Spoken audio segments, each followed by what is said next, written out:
नमस्ते बच्चों। आज मैं आप लोगों को क्लास 7 बसंत भाग 2 का पाठ नीलकंठ, ये आप लोगों का 15वां पाठ है। इनकी लेखिका महादेवी वर्मा जी हैं। तो इस पाठ का मैं अभी बच्चों सार पढ़ाऊंगी आप लोगों को, समरी यानी सारांश। तो अभी शुरू करते हैं नीलकंठ पाठ का समरी।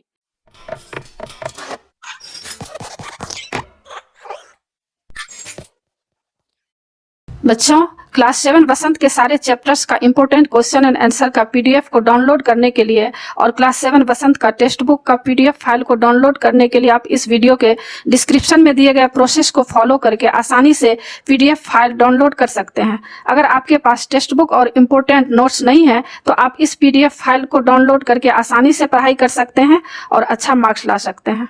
यानी महादेवी वर्मा जी नीलकंठ पाठ में क्या कहना चाहती हैं तो हम लोग समझते हैं। और बच्चों, इससे पहले क्लास 7 का बहुत सारा चैप्टर मैं आप लोगों का पढ़ा चुकी हूँ, जैसे हिमालय की बेटियां, दादी माँ, रक्त और हमारा शरीर, मिठाई वाला, कठपुतली और बहुत सारे चैप्टर्स का मैं क्वेश्चन आंसर और समरी भी बनाई हूँ। उसको देखने के लिए आप ऊपर दिए गए आई बटन पर क्लिक करके देख सकते हैं या नीचे दिए गए डिस्क्रिप्शन बॉक्स में भी देख सकते हैं या प्लेलिस्ट में जाकर देख सकते हैं।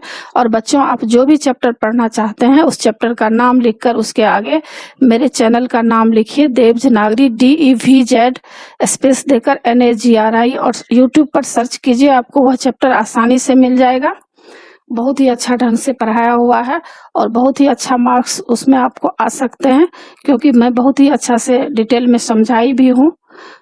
तो पाठ शुरू करते हैं। नीलकंठ पाठ का समरी। प्रस्तुत रेखा चित्र में महादेवी वर्मा ने मोर के स्वभाव और सुंदरता का चित्र प्रस्तुत करना चाहा है। इसमें बच्चों आप लोग जानते होंगे कि महादेवी वर्मा इस पाठ में मोर के बारे में बताएंगी। तो हम समझते हैं कि लेखिका क्या कहना चाहती हैं। महादेवी वर्मा का मोर मोरनी को घर लाना। अब इस पाठ में यह दिखाया गया है कि महादेवी वर्मा मोर और मोरनी को घर में लाती है और वह किस तरह से दृश्य उपस्थित होता है आगे बहुत ही रोचक ढंग से इसमें प्रस्तुत किया गया है।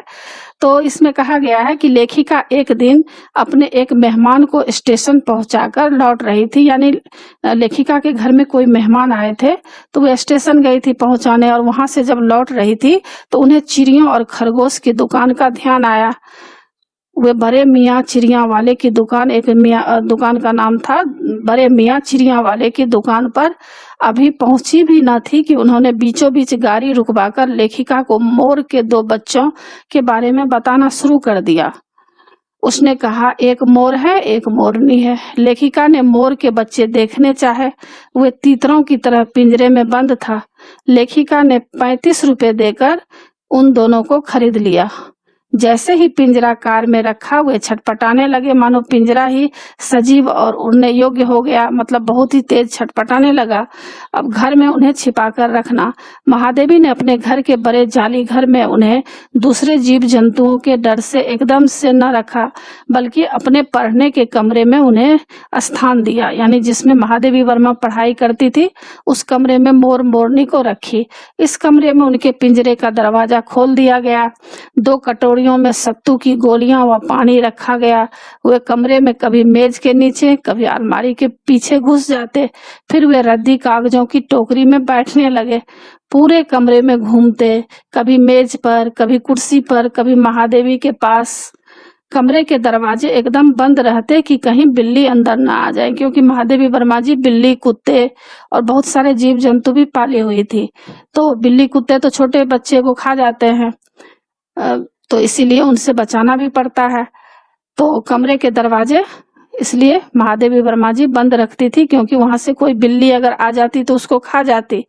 अब आगे लेखिका बता रही हैं कि बड़े जाली घर में अन्य जीव जंतुओं के साथ उन्हें रखना। बड़ी कठिनाई से एक दिन महादेवी वर्मा ने इन पक्षियों को दूसरे जीवों के साथ बड़े जाली घर में पहुंचाया। दोनों नए मेहमानों का स्वागत वहां के सभी जीवों ने नववधु के समान किया। अब वहां पर जितने भी जीव जंतु को पाली थी महादेवी वर्मा, जब वहां पर मोर को रखा गया तो सब बहुत ही खुश हो गए। लक्का कबूतर नाचना छोड़कर उनके चारों ओर गुटुर गूं करने लगा। लक्का कबूतर का नाम एक तरह का कबूतर होता है, कबूतर का जाति का बहुत तरह का कबूतर होता है, जिसमें एक लक्का कबूतर होता है। तो वह क्या किया, नाच रहा था, लेकिन जैसे ही देखा मोर आ रहा है तो नाचना छोड़ दिया और उसके चारों तरफ गुटुरगू करने लगा।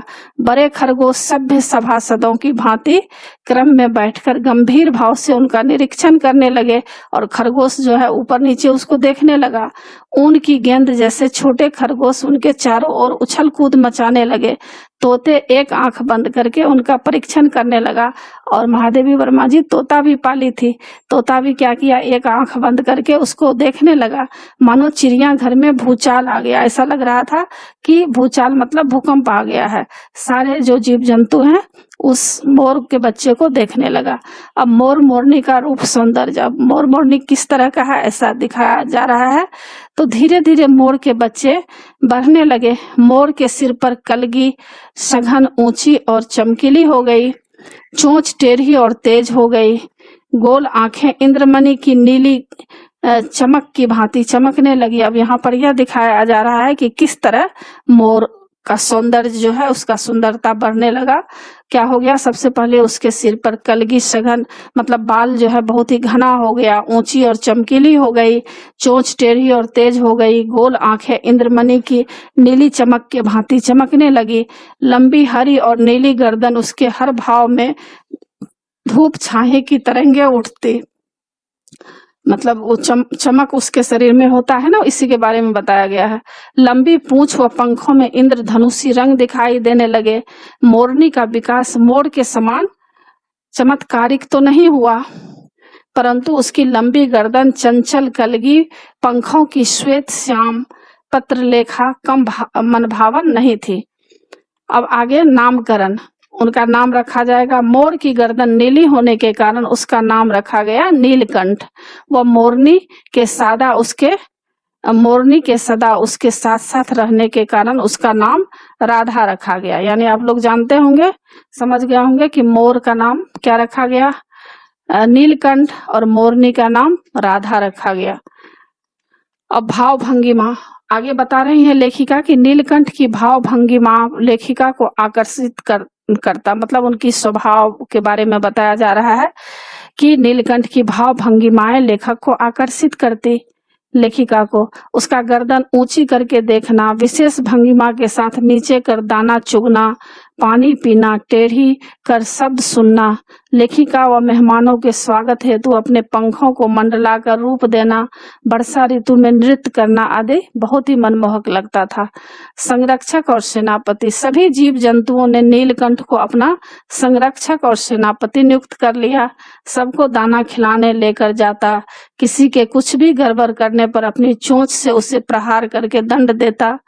मतलब कभी कभी जब और सब जो चिड़िया पक्षी रहता था तो उसको मारता भी था, परेशान अगर वो लोग करता था तो वह अपने सघन पंख फैलाकर बैठ जाता।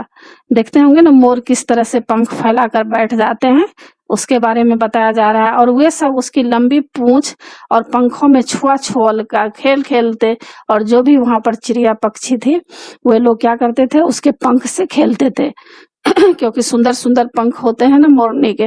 एक बार एक सांप न जाने कहां से जाली के भीतर आ गया और छोटा खरगोश उसकी पकड़ में आ गया, तो नीलकंठ ने उस पर वार करके खरगोश के बच्चे को बचाया। आप देख सकते हैं किस तरह से नीलकंठ जो है मोर, वहां पर एक सांप आ गया था और खरगोश को डसने वाला था, मारने वाला था, लेकिन वो क्या करता है, नीलकंठ उस चोंच से सांप को हटा देता है और उसको बचा लेता है। राधा ने जब तक दूसरे जीव जंतुओं को सूचित किया तब तक तो नीलकंठ सांप के 2 खंड कर चुका था, और राधा जो मोरनी है जब तक नीलकंठ को बताने ही वाली थी कि देखो एक सांप आ गया है, तब तक क्या किया, जो है मोर नीलकंठ सांप को 2 टुकड़े में काट दिया था।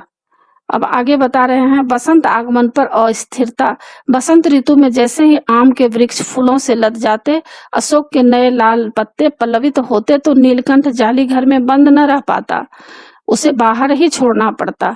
मेघों को देखकर मोहित होना नीलकंठ और राधा की प्रिय ऋतु वर्षा ऋतु थी। आप लोग जानते भी होंगे कि मोर को वर्षा ऋतु बहुत पसंद है।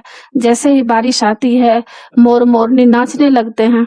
तो मेघ मतलब बारिश को देखकर नीलकंठ और राधा की प्रिय ऋतु बारिश ऋतु थी, वर्षा ऋतु थी। मेघों के आने से पहले ही हवा में सजल आहट पा लेते थे।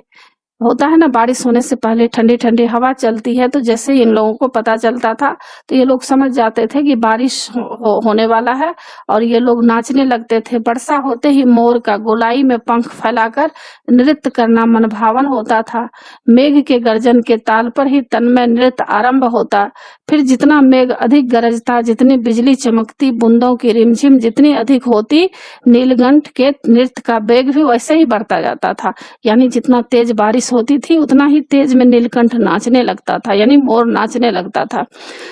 राधा नीलकंठ के समान नाच नहीं सकती थी क्योंकि मोरनी नाचती नहीं है, मोर नाचते हैं, परंतु उसकी गति में भी एक छंद रहता था। वह नृत्य में मग्न नीलकंठ की दाहिनी ओर के पंख को छूती हुई बाईं ओर निकल जाती और बाएं स्पर्श से दाहिनी ओर, मतलब दो अगल बगल घूमती रहती थी।